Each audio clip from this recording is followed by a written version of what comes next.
tu ne sais pas quoi regarder, eh bien ça tombe bien parce que je suis là, donc laisse-moi 2 minutes pour te parler d'un film. Will Hunting, c'est donc un film qui est sorti en 1997 et qui est écrit par Ben Affleck et Matt Damon, qui jouent aussi dans le film, et qui est réalisé par Gus Van Sant.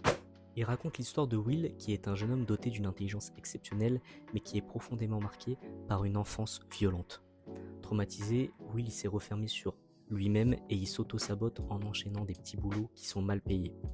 Et c'est lors d'une énième bagarre qu'il va être repéré par un professeur de mathématiques du MIT, qui est l'université dans laquelle Will travaille en tant qu'homme de ménage. Et ce professeur, il va lui proposer un marché. Pour éviter la prison, Will il va devoir suivre une psychothérapie et il va devoir aller travailler avec lui. Et c'est ainsi que Will il va faire la rencontre de Sean, qui est un psychologue qui est brisé par la mort de sa femme. Mais vous en faites pas, il est totalement ok pour en rire. N'est-ce pas, Sean? Elle se tapait un autre mec? Tu manques encore de respect à ma femme, et moi je te démolis, je t'écrase. Bon, du moins il y travaille.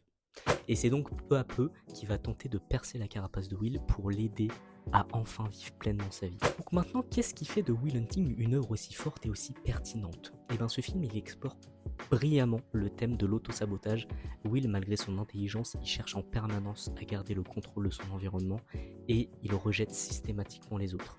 Parce qu'il a une peur viscérale d'être rejeté ou d'être abandonné, et en particulier par les élites qu'il méprise sincèrement pour le coup, mais c'est surtout qu'il a peur de ne pas y trouver sa place et de ne pas être accepté par cette élite.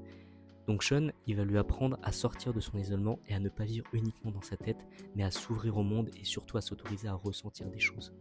Et toute cette dimension émotionnelle, elle fonctionne merveilleusement grâce à l'interprétation magistrale d'un seul homme, Robin Williams.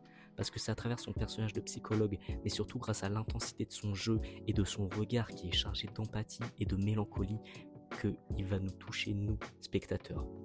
Et il va surtout nous faire passer un message, celui d'oser s'ouvrir aux autres, même si cela comporte des risques, parce que c'est la seule manière de vivre une vie authentique.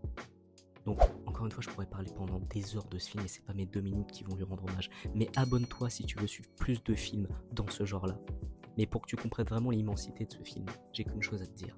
Tais-toi et regarde.